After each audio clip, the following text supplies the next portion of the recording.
Halo, salam sukacita buat pelajar-pelajar Kristen dimanapun kalian berada.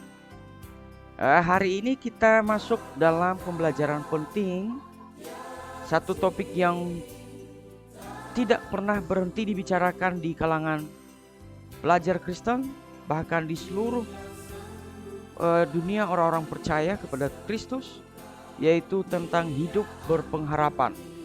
Sebab orang yang punya pengharapan, yang punya kesempatan untuk memenangkan kehidupan setiap hari sampai kepada akhirnya.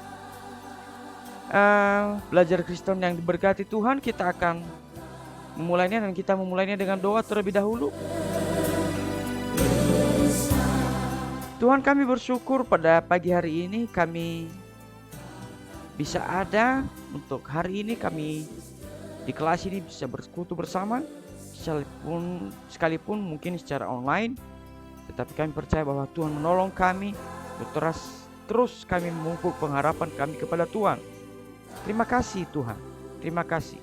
Di dalam nama Tuhan Yesus kami berdoa, amin. Anak-anak pelajar Kristen yang diberkati oleh Tuhan Yesus dimanapun kalian berada, kita langsung saja masuk dalam topik pembelajaran kita hari ini tentang hidup dalam pengharapan, ya. Mari kita mulai saja.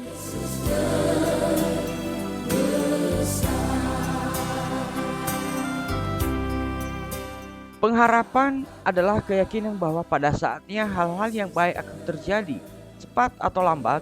Pengharapan itulah yang memungkinkan kita untuk selalu berusaha dan bertekun dalam doa. Lebih jelasnya seperti ini. Hidup tanpa pengharapan sangatlah rapuh. Kita akan berubah. Saya ulangi, kita akan mudah berputus asa dan meratapi diri. Akibatnya kita tidak pernah keluar dari keadaan yang sulit yang kita alami. Ketekunan dalam berpengharapan akan selalu membuahkan hasil yang baik. Tidak saja bagi diri kita sendiri, tetapi juga bagi orang-orang lain di sekeliling kita.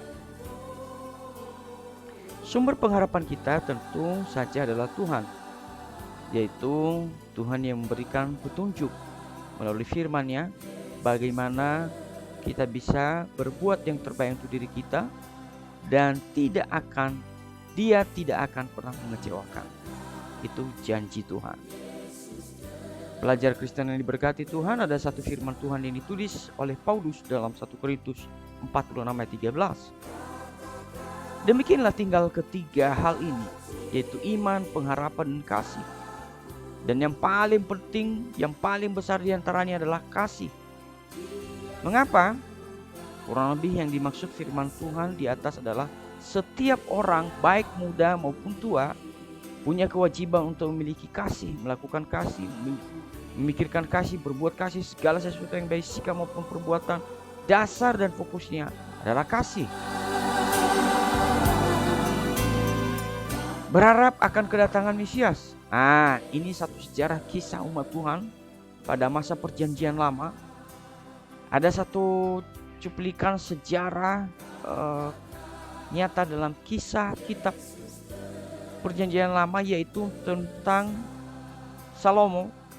Kerajaan Israel menjadi terpecah dua. Silakan anak baca ini nanti secara perlahan-lahan. Pak Guru hanya akan menunjukkannya buat kalian semua.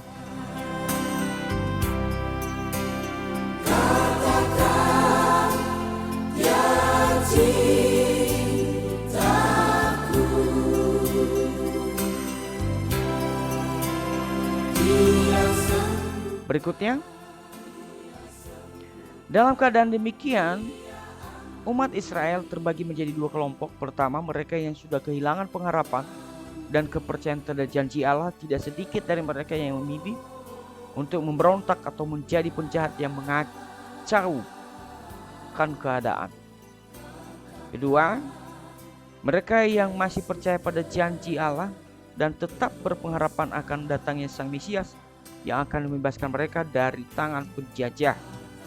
Secara politik, tentunya yang paling utama yang mereka harapkan pada saat itu, anak-anak yang diberkati Tuhan.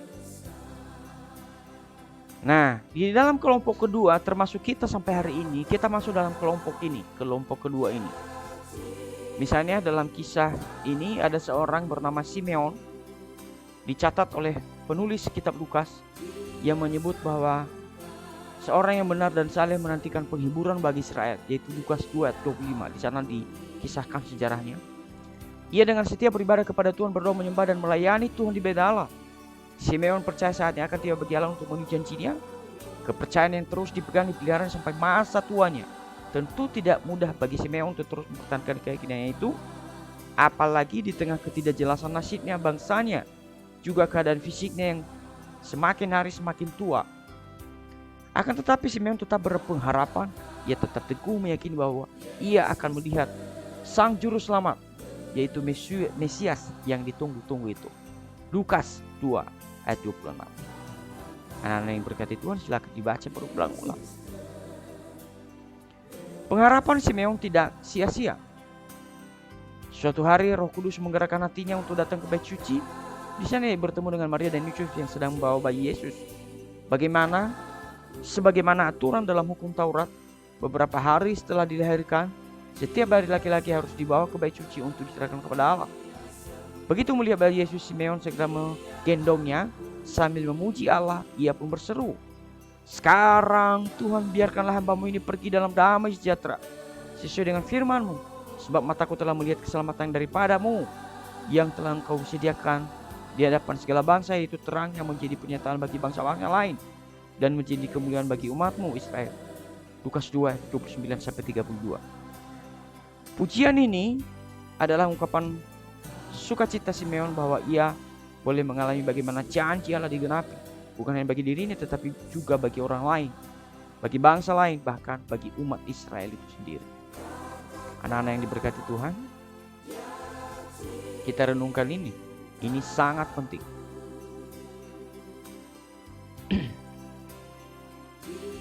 Sekarang bagi kita orang percaya, kalian pelajar-pelajar Kristen yang diberkati oleh Tuhan, apa yang menjadi pengharapanmu, dan pengharapan itu kamu serahkan kepada Tuhan.